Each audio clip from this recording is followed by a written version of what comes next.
My name is Ken von Maubeuge. I worked for Naue the last 35 years. Naue is a German geosynthetic manufacturer. I retired last year, but I still have a contract going for 1 day a week or 1.5 days a week because they want to use, I guess, my experience I have and use it. I live in Germany, so up in the north part of Germany, that's where I live and that's where I work.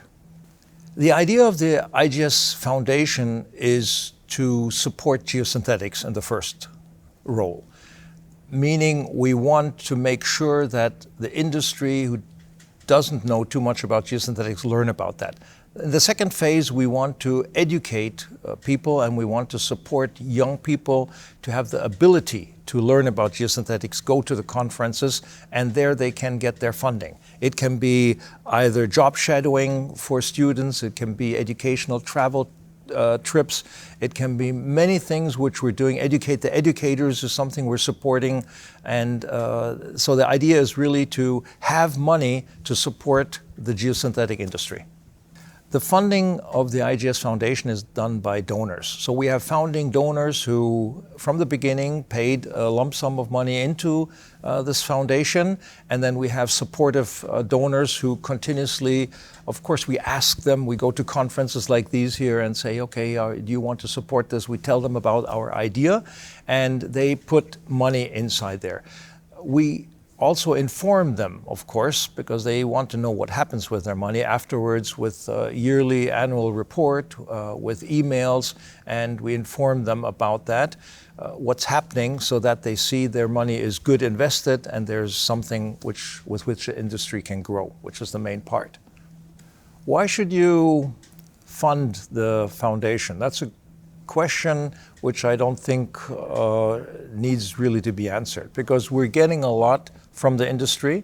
I mean, most of the companies are making money with that, and sometimes it's time to give back as well.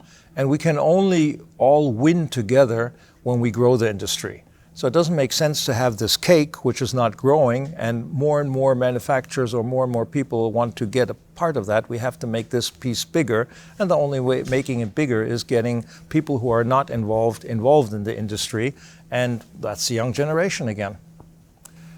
Which people can apply for funding out of this donation is very clear organized. We have on the website of the IGS Foundation website, there's a form sheet that's a 2-pager at maximum. Anybody can basically put in a funding request.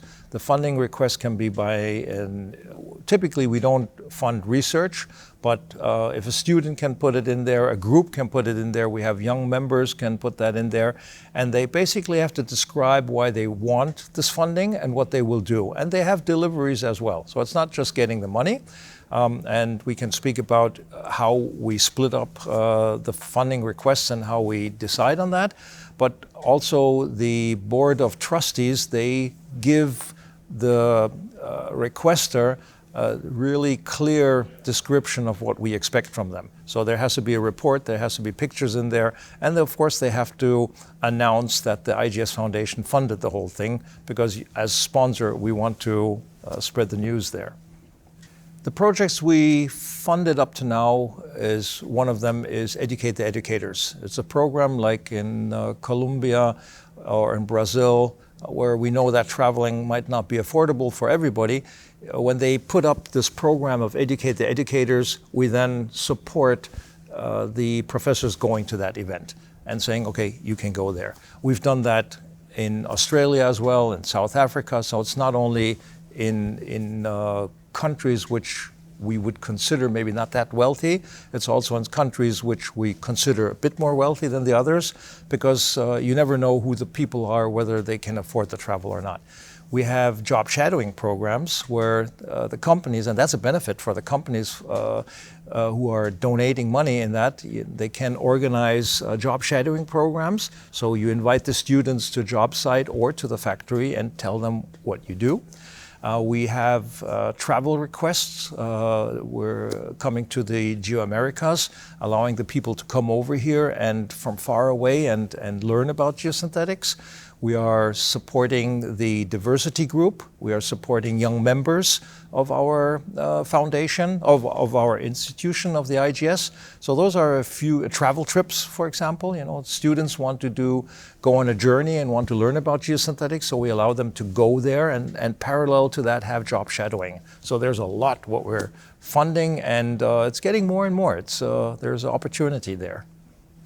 So what I want to support the IGS Foundation is I want the people out there to not only donate money, but also use the foundation. We're sometimes a bit lack of funding requests. You know, we have to beg people sometimes and say, it's weird to say that, to say, here's money, we will give it to you. But that's the idea. We want the people to get the money. We don't want to build up a bank account, which is huge of dollars or euros or whatever unit currency you want to say. We want the people to go onto the IGS Foundation website, look at the application form, see how easy it is, and come up with ideas how they can support the industry and young members and students. I think that's what the people have to do. So donating is one part, that's easy. You can write your check and give it away. But I also want you donors to go in to your professors, to your young members and say, here's an opportunity, let's do this, come up with ideas. That's what I really want, that the people get more involved in funding requests.